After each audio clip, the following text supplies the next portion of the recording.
नमस्ते छात्र। पाठ का नाम है टॉल्स्टॉय फार्म। दक्षिण अफ्रीका में रहते समय गांधी जी ने एक आश्रम स्थापित किया था जिसका नाम था टॉल्स्टॉय फार्म। उन्हीं दिनों दक्षिण अफ्रीका में रहने वाले प्रवासी भारतीयों को अपना अधिकार दिलाने के लिए वे सत्याग्रह का युद्ध कर रहे थे। वह आश्रम सत्याग्रहियों के लिए प्रशिक्षण शिविर था। उस आश्रम का वर्णन गांधी जी के ही शब्दों में नीचे दिया जाता है।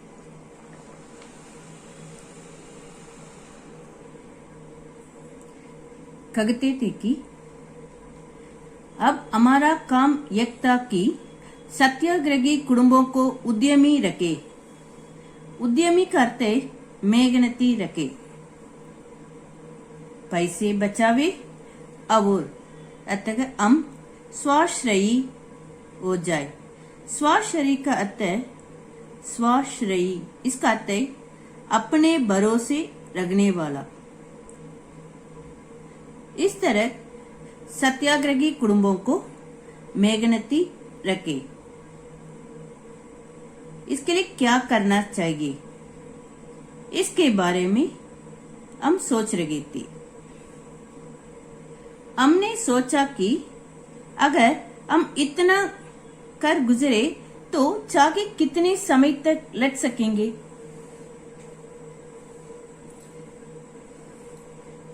जितने समय तक लग सकेंगे। हमने सोचा कि अगर हम इतना कर गुजरे तो आगे जितने समय तक लग सकेंगे। जूता का खर्च भी तो था ही, जूतों का खर्च भी था। बंद जूते पहनने से गर्मी में तो बड़ी हानि होती है। बंद जूते ये पहनने से गर्मी में तो बहुत कष्ट होता है। बंद जूते पहनने से गर्मी में बड़ी हानि होती है, पहनना भी जरा कष्ट होता है। सारे पैर में पसीना हो आता है। इस तरह गर्मी में बंद जूते पहनने से पैर में पसीना हो आ जाता है और वह नाजुक हो जाता है। नाजुक करते पतला हो जाता है। बंद जूते पहनने से गर्मी में तो बड़ी हानि होती है। इसका अर्थ है गर्मी में बंद जूते पहनना बहुत कष्ट होते हैं। इस तरह गर्मी में बंद जूते पहनने से सारे पैर में पसीना हो आता है और वह नाजुक पतला हो जाता है। हमारे जैसे आबोहवा वाले देशों में रहने वालों को तो मोजों की आवश्यकता ही नहीं। मोजों का अर्थ अंग्रेजी में सॉक्स। हमारे देश में रहने वालों को, हमारे जैसे आबोहवा वाले देशों में रहने वालों को मोजों की आवश्यकता ही नहीं, क्योंकि इधर गर्मी अधिक है।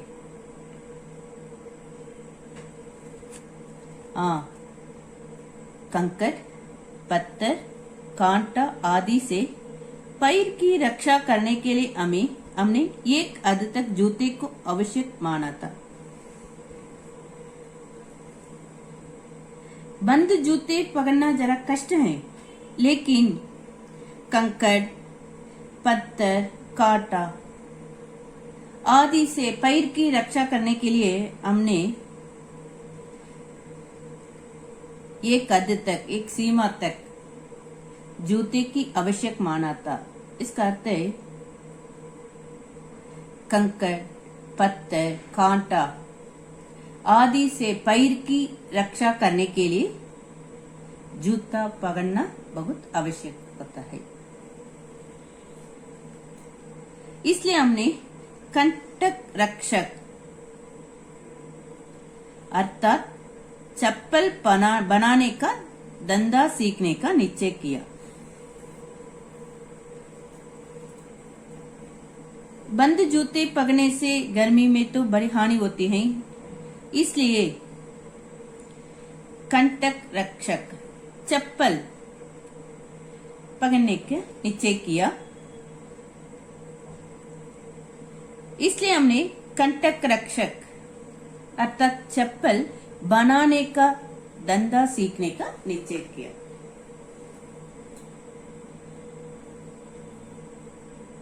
दक्षिण अफ्रीका में ट्रपिस्ट नामक रोमन कैथोलिक पादरियों का एक मठ है। वहां पर इस तरह के उद्योग चलते हैं। वहां इस तरह के उद्योग चलते हैं। उनमें से एक मठ में जाकर कैलेनबर्ग ने चप्पल बनाना सीख लिया। उधर मठ में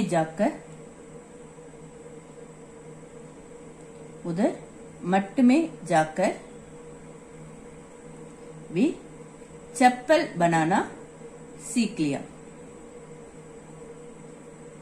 अब मुझे तथा साथियों को भी सिखा दिया। वे उधर जाकर चप्पल बनाना, कैसे बनाना चप्पल, ये सब विषय को सीख लिया। चप्पल कैसे बनाना, ये सब विषय को उधर जाकर सीख लिया। अब मुझे तथा साथियों को भी सिखा दिया। ये जिस विषय को सीख कर आए उस विषय को मुझे तथा साथियों को भी सिखा दिया। इस तरह कितने ही युवक चप्पल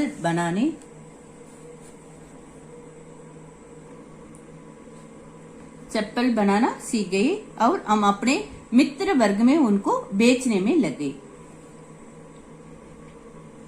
युवक चप्पल बनाना सीख गए और हम अपने मित्र वर्ग को ये सब चप्पल को बेचने में लग गई। कगने की आवश्यकता नहीं की मेरे कई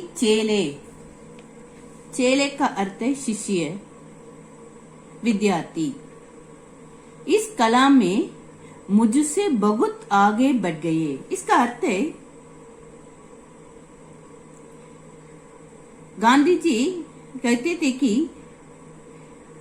मेरे कई चेले का अर्थ है शिष्य, विद्यार्थी इस कला में निपुण हो गए।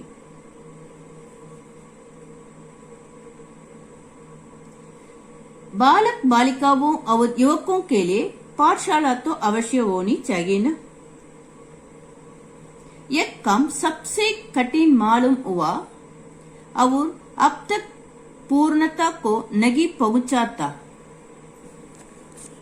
बालक और बालिकाओं और युवकों के लिए पाठशाला तो अवश्य होनी चाहिए।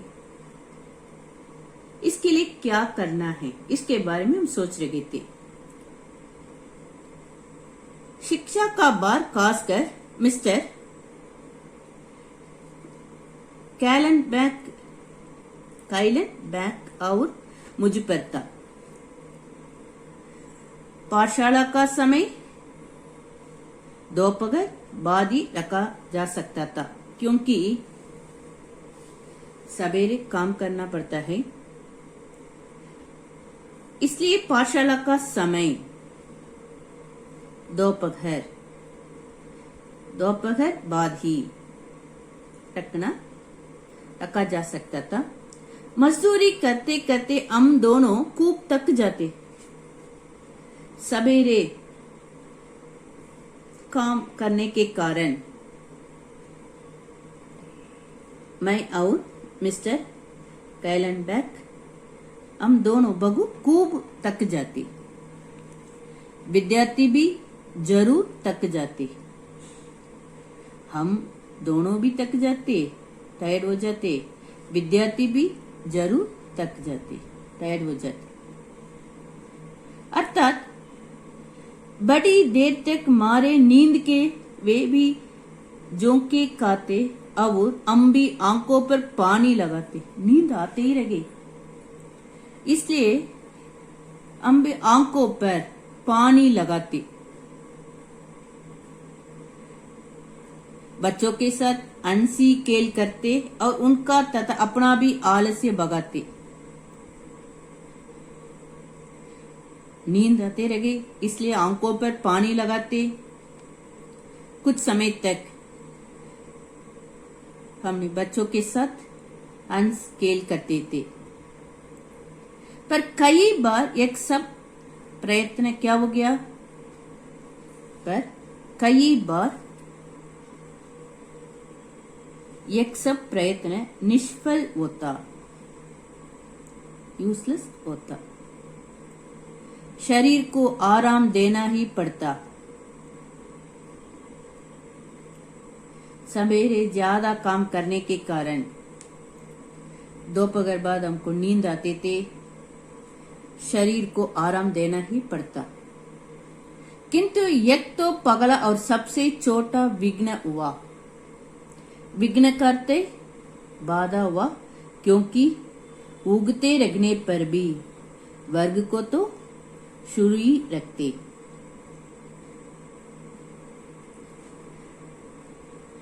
इतने कष्ट के बीच में भी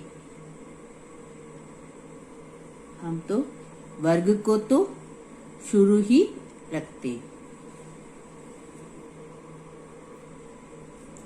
पर शिक्षा प्रयोग व्यर्थ नहीं साबित हुआ। व्यर्थ कहते बेकार नहीं साबित हुआ। लड़कों में अभी कभी असहिष्णुता नहीं दिखाई दी। सहिष्णुता इसका अर्थ है सघनशीलता। इसका उल्टा शब्द है असहिष्णुता। एक दूसरे के धर्म और रीति नीति का वे आदर करना सीख गए। एक दूसरे के धर्म और रीति नीति का वे आदर करना ये सीख गई और सभ्यता सीख गई। इसलिए एक शिक्षा प्रयोग व्यर्थ नहीं साबित हुआ, बेकार नहीं साबित हुआ। मेहनती भी बने। एक दूसरे के धर्म और रीति नीति का वे आदर करना सीख गए और सभ्यता सीख गए और मेहनती भी बने। आज भी उन बालकों में से जितनों को मैं जानता हूँ, उनके कार्यों को देखते हुए मुझे यही मालूम होता है कि पर उन्होंने जो कुछ सीखा था वह व्यर्थ नहीं गया। व्यर्थ कहते बेकार नहीं गया। ये अधूरा सही, पर वह विचारमय और धार्मिक प्रयोग। टॉलस्टॉय फॉर्म की अत्यंत मधुर स्मृतियों में से शिक्षा की स्मृति किसी प्रकार कम मधुर नहीं है। अब समझ में आ गए ना? अब तक पढ़े ना, इनसे ये सब प्रश्न पूछे जाएगा जूते की आवश्यकता दूर करने के लिए गांधी जी ने कौन सी योजना बनाई? शिक्षा की जिम्मेदारी किसने उठाई? शिक्षा के क्षेत्र में किए गए प्रयोग का परिणाम कैसा था? गृह कार्य। इन 3 प्रश्नों का उत्तर अब तक पढ़े है ना? ये 3 अनुच्छेद में है। इस प्रश्न के उत्तर को अच्छी तरह एक बार लिखिए। धन्यवाद।